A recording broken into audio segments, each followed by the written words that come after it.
think they will improve internally, but ultimately, I'm with you guys. They're pretenders. I can't see them beating Brooklyn in the playoffs. I can't see them beating Philadelphia. You know, they used to beat Philadelphia because Brad Stevens would out-coach Brett Bryant.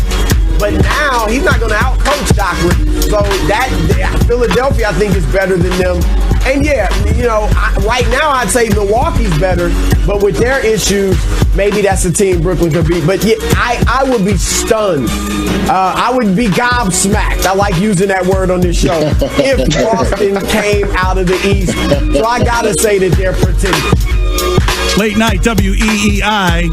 KJ, thanks for hanging out. Part of the WEEI Sports Radio Network. That's Chris Broussard from Fox Sports 1 talking about the Celtics and sees them as nothing but pretenders. Okay, so they won tonight. By show of hands, do you suddenly feel better about this team? Yeah, you probably didn't even smell your deodorant. You didn't even move your hands. Exactly. Just call what tonight was. The Hawks ready to get back home.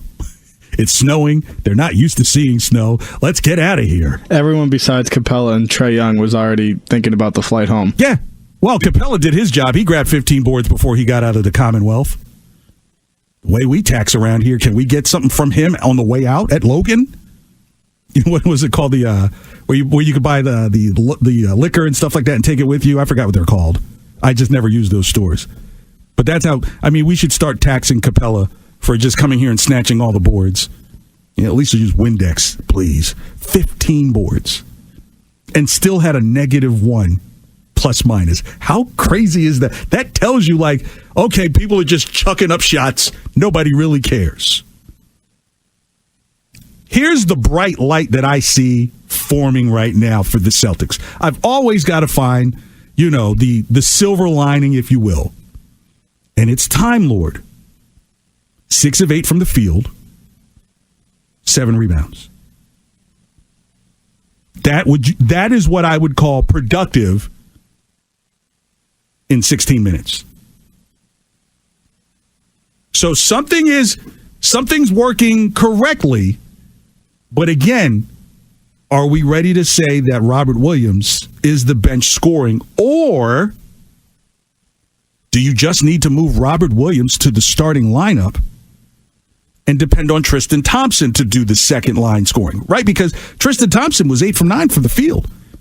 That's cool, but I'd rather see that coming out off of the bench versus, you know, when Time Lord's in there, you know, if Brown and Tatum have got the ball, Robert Williams does not need the ball to thrive. He just needs to be able to run. You know, sometimes if you have a pet and you have neighbors, you're like, hey, let's get the dogs together and have them all run together.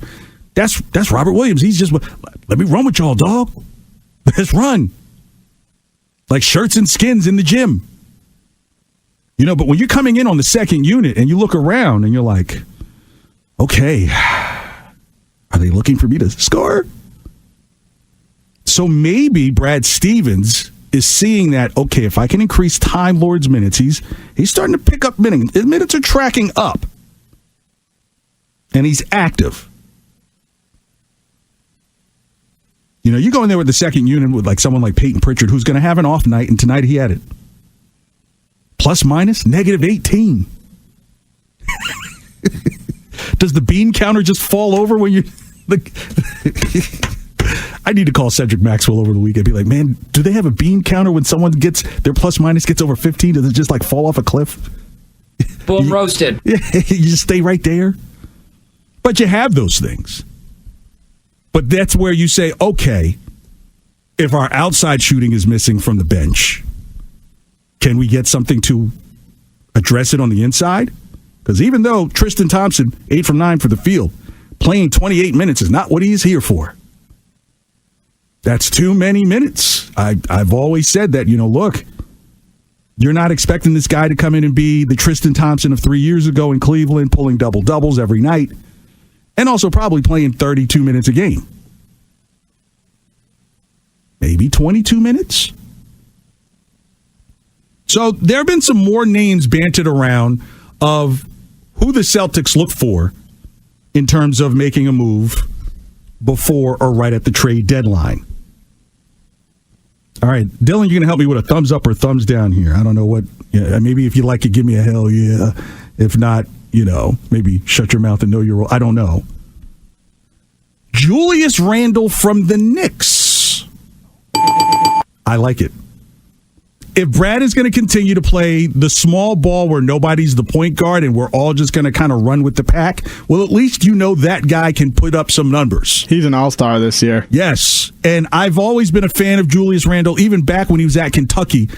I've said that I think that Zion Williamson trending the right way is a slightly better Julius Randle, and Julius Randle is becoming much better. Now, I just don't think the Knicks would make that trade, and because the way the East looks right now, the Celtics are hot and cold like this. Why would I trade with you when I'm only a couple games back? But Julius Randle would be a very nice piece. My only concern is what happens when you have to check Joel Embiid, because that's what it really comes down to. Now, you can get Embiid into Embiid's head, as Broussard was saying, but Doc Rivers is probably like, man, if you don't get your Sade-sounding butt and post him up and make him work and get those 3 fouls with him quick, okay, I will do it for you, Doc. Is that a pretty good Embiid? So. I got to work on my Embiid. You know what you have to do? I have to open up my nasal passage. Hold my nose a little bit. Okay, Doc. I got what you need. You also got to be 7 feet tall to have your voice that deep. Well, I get because I'm 6'4", and I've gone to airports. Like, I remember one time I had a Pedro jersey on. They were like, do you play for the Sox? And I just kind of looked at him like, do you really think Pedro Martinez is going to wear his jersey in the airport? So, you get the mistaken, are you an athlete? It's like only in my dreams, like a Debbie Gibson song, right? Well, it's been a long time. But Julius Randle would not be a bad idea if you're still trying to go the route of, the small big man. And then you can move Tice. I just move off of him. All right, here's another one. How about, I'm not sure about this guy. Should I even say it? JJ Redick. I said it. Thank you. If I hear one more JJ Redick here, because Peyton Pritchard went 0 for 7. 0 for 5 from 3. We're going to get another guy like that? I mean, because that's not a guarantee. And if they're not playing him in New Orleans, like he's really going to be ready to just chuck up shots here in Boston, no, we don't need another three-point shooter. We just move on from that. All right, how about this? Zach LaVine from Chicago. I would say, au contraire, mon frere, duplication. I love Zach LaVine, and I think he's a way better ball handler than people give him credit for. So you're not going to put him at the point guard, but I think you can split things almost in 2-2, like you have 2 scorers on the court at a time. That's the Jaylen Brown duplication. There's no way. I like Zach LaVine. I like him. He's a great scorer, but that means he needs volume of shots, and I think idealistically, who comes to the Celtics to help out doesn't require really more than 10 to 12 shots per game. I also don't think we have the means of getting Zach LaVine. Well, $28 million is a lot of money, and his number is only like 19. Right, but he's the best player on the Bulls. They're not letting him go for... the Bulls have a history of just kind of letting people go. Yeah, so Jordan, did he finish with Chicago? No. How about Pippen? No. Bill Cartwright? No. And Bill Cartwright was a number 1 pick at one time. No, number 2, I think. 1, 2, or 3. No, number 1. He was a number 1 pick years ago.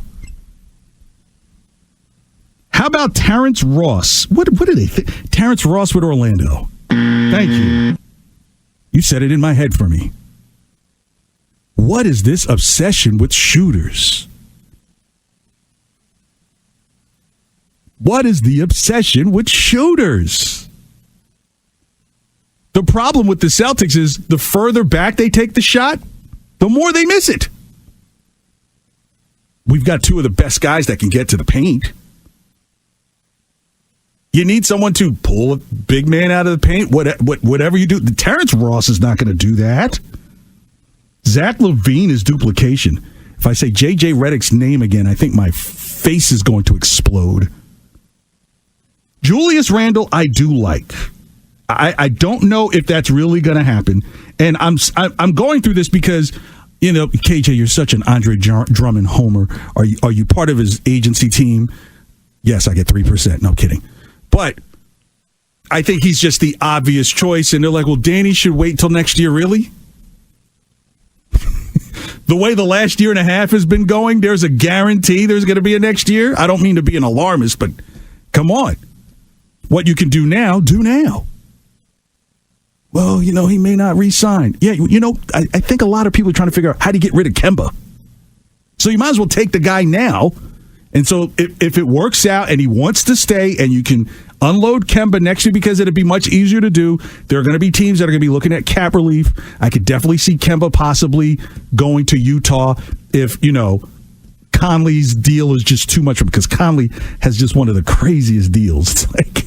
But when you come towards the end of it, it's kind of like, okay, is Kemba more valuable at 33 than, say, Conley at 40? You might say yes in Utah. A little less pressure. You have to factor those things in.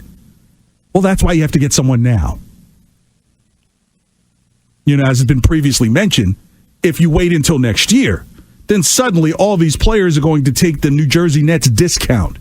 Hey, if I get to play with Durant, with Harden, and with Kyrie, you can just give me pizza and I'll be good. How the Celtics counter that? Because the first thing they're going to say is, nah, you got a lot of Lilliputians on your team that shoot up the ball a lot. Where are my shots? Peyton Pritchard, 0 for 7, 0 for 5 from 3. Negative 18. Outlet! Oh, my goodness. So the All-Star game happening in Atlanta. And looking through, they've announced the starters. Jason Tatum is not one of the starters, who I thought would have the best chance at being a starter. James Harden is not a starter, but because James Harden is listed as a 2 guard, even though now playing the point in that backcourt situation, it might eke out Jaylen Brown. And I don't know how it works behind the scenes. It might be like, okay, we can make a call to Zach LaVine, because you'd want to have some representation for the Bulls because he has been putting lights out numbers up this year. And you might say, hey, if Jaylen Brown wants to get a rest, but it's Jaylen Brown's hometown is Atlanta. So, it's like that Clash song, should I stay or should I go?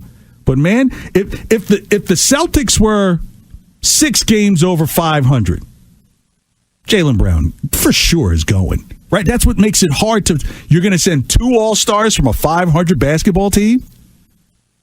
That's crazy. Absolutely crazy. So, as I lay my head down to sleep tonight, I pray my Lord that Andre Drummond is ours to keep. And if I die before I wake, please don't get another guy who thinks he can make J.J. Redick an option. Please spare me. All right, coming up, is the answer for the Patriots' next quarterback really on the roster? It really is not. Who should be the next quarterback of the Patriots? 617-779-7937 or 37937. You can text in on the line. It's KJ Late Night here on WEEI.